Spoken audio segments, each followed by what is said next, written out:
Hello प्यारे मित्रों, कैसे हो? आशा क्लास 6 का एडिक्स हमारा ये सामाजिक विज्ञान जो आप देख रहे हैं, वर्ष दो देश 2024-25 वाला, जिसे यहाँ पर क्या है, समग्र शिक्षा। ये जो बुक है ना, ये जो बुक है क्या है, मध्य प्रदेश शासकीय केंद्र भोपाल के द्वारा यह दिया अरे है, ठीक है। इसका आज हम लोग बताने वाले हैं अध्याय नंबर 9, नए साम्राज्य और राज्य। तो आइए दोस्तों, अब हम लोग शुरू करते हैं, पर आपको सभी का सही सही उत्तर आपको बताने वाला हूँ। चलिए, अध्याय नंबर 9 था नए साम्राज्य और राज्य। देखिए, नई किताब वाला जो प्रश्न था वो कहा है कि यहाँ पर गुप्त वंश के प्रथम शासक थे कौन? तो कहा चंद्रगुप्त द्वितीय, चंद्रगुप्त चंद्रगुप्त या फिर यहाँ पर कहा है कि सकंद्रगुप्त। तो अगर चंद्रगुप्त यहाँ पर आप लोग देखिएगा तो सी नंबर जो आप देखें ना, चंद्रगुप्त, ये बिल्कुल सही है। फिर दूसरा प्रश्न जो पूछा गया था वो था आपका चीनी। फिर ये मतलब आपका चीनी तीर्थयात्री स्वेवे स्वेन तत्संग किसके शासन, हमें बताया क्या किसके शासन काल में भारत आए थे? गुप्त सॉरी चंद्रगुप्त मौर्य, समुद्रगुप्त, हर्षवर्धन या फिर पुलकेशिन दो। ये जो हर्षवर्धन के समय में आए थे।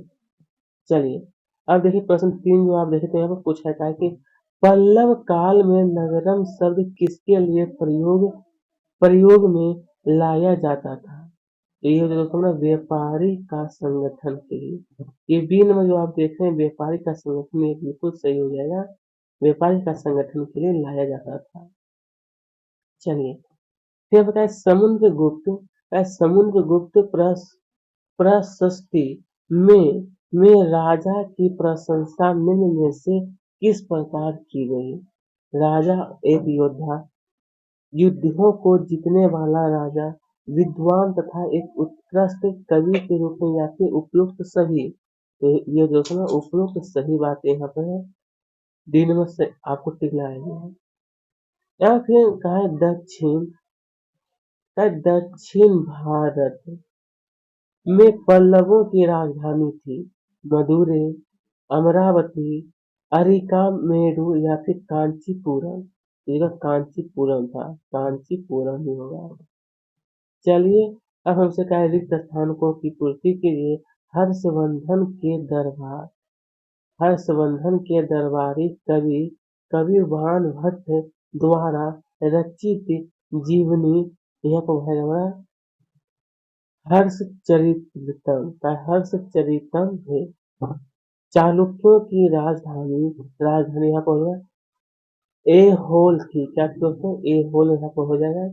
इसी प्रकार से सी में जो हमसे कहा था प्रसिद्ध नाटक अभिज्ञान शाकुंतलम, दुष्यंत नामक राजा और यहाँ हो जाएगा शकुंतला नामक युवती की प्रेम कहानी है।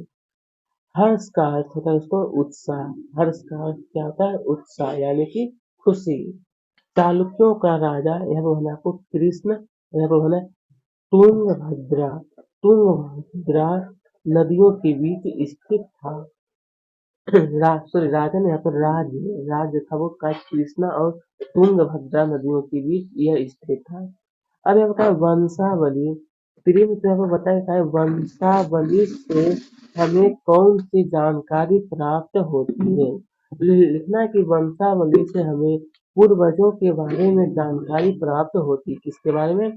तो पूर्वजों के बारे में।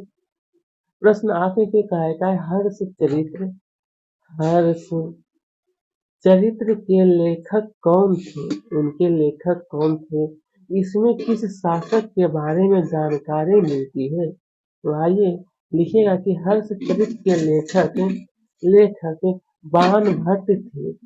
इसमें राजा हर्षवर्धन के बारे में जानकारी मिलती है। किसके बारे में? तो राजा हर्षवर्धन जो थे ना, उनके बारे में हमें जानकारी मिलती है। चलिए, अब यहाँ पर फिर पूछा गया है कि पुलकेशिन द्वितीय किस वंश का प्रसिद्ध राजा था? उनके बारे में जानकारी, उनके बारे में प्रिय विद्यार्थियों को बताया कि जानकारी कहाँ से पता चलती है? तो आइए, इसका उत्तर हो जाएगा कि पुलकेशिन द्वितीय चालुक्य वंश का प्रसिद्ध राजा था। कहाँ का? चालुक्य वंश का। इनके बारे में जानकारी दरबारी कवि रवि कृति द्वारा रचित प्रशस्ति से पता चलता है। ठीक है। अब यहाँ पर कहा दोस्तों प्रश्न क्रमांक 10 में कि पल्लवों वे चालुक्यों के राज्य किन किन क्षेत्रों में फैले हुए थे? पल्लवों और चालुक्यों के राज्य जो है, तो इसका उत्तर है ना कि पल्लवों का राज्य उनकी राजधानी कांचीपुरम के आसपास के क्षेत्रों से लेकर कावेरी नदी के डेल्टा तक फैला था। जबकि यह बताया दोस्तों ने कि जबकि चालुक्यों का राज्य कृष्णा और तुंगभद्रा नदियों के बीच स्थित था। आइए प्रिय विद्यार्थी, अब यहाँ पर कहा है पल्लव। प्रिय दोस्तों, यहाँ पर कहा है ना कि पल्लव वे चालुक्य राजाओं के प्रशासन की मुख्य विशेषता लिखिए। पल्लव वे चालुक्य राजाओं, तो चलिए इसका उत्तर लिखिएगा कि पल्लव में चालुक्य राजाओं के प्रशासन की मुख्य विशेषता। पहला विशेषता आप लिखिएगा कि प्रशासन के प्राथमिक गांव होते थे। दूसरा हो जाता कि कभी कभी एक ही व्यक्ति कई पदों पर कार्य करता था। ये तीसरा है कि स्थानीय प्रशासन में प्रमुख व्यक्तियों का बहुत बोलबाला था। ये चौथा पॉइंट में आपको लिखना है कि नीतियां कुछ हद तक प्रभावशाली होती थी। कैसे? तो कुछ हद तक दोस्तों ये प्रभावशाली होती थी। ठीक है। आइए दोस्तों, तो हम लोग ये तो पूरा हो गया। देखिए कहीं पर कोई तो परेशानी मेरे हिसाब से कहीं तो परेशानी या दिक्कत नहीं होता होगा क्योंकि थोड़ा सा बताने का तरीका अलग है आपको। चलिए यहाँ पर इस दोस्तों में बताया है इस काल की सैनिक व्यवस्था के बारे में विवरण लिखिए। इस काल की लिखना है, इस काल की सैनिक व्यवस्था में सैनिकों को कोई नियमित वेतन नहीं दिया जाता था। बदले में कुछ भूमि दान दी जाती थी दान दी जाती थी। दी गई भूमि से सैनिक कर वसूलते थे, जिससे वे सेना तथा घोड़ों की देखभाल करते थे। ठीक है। तो आइए दोस्तों, अब हमसे पूछा गया आपका पल्लव काल में सभा से क्या आशय था? ये अपना कार्य किस प्रकार करते थे? पल्लव काल में सभा का क्या मतलब होता? तो लिखना कि पल्लव काल में एक या अधिक ब्राह्मण या भूस्वामियों के संगठन को सभा कहते थे। ये सभाएं सड़क निर्माण, स्थानीय मंदिरों की देखरेख आदि का काम करती थी। ये जो पल्लव और ये अपना कार्य। ठीक है। चलिए दोस्तों, अब यहाँ बताया पल्लवों।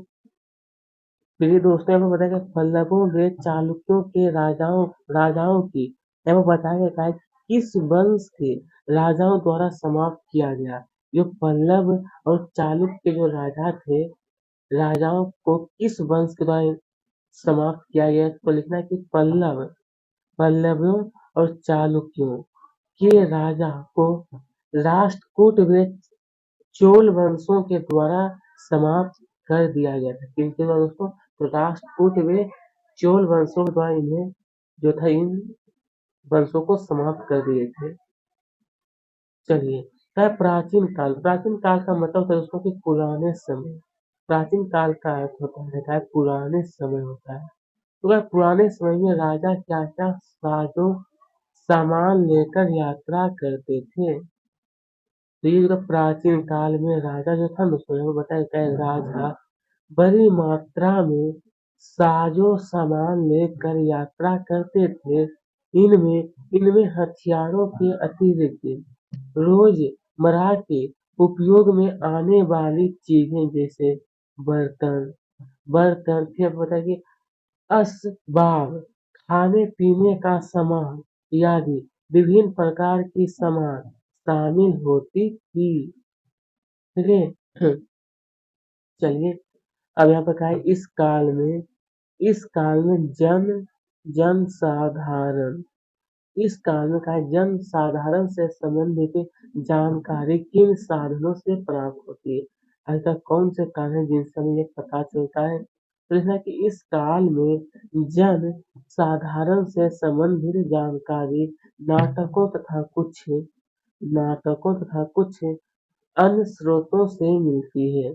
उदाहरण के तौर पे आप देख सकते हैं कि कालिदास अपने नाटकों में राज दरबार के जीवन के जीवन के चीलन के लिए प्रसिद्ध है। ठीक है, तो दोस्तों आज का वीडियो हमारा यहीं पर समाप्त है। आपको ये वीडियो कैसी लगी और धन्यवाद प्यारे मित्रों।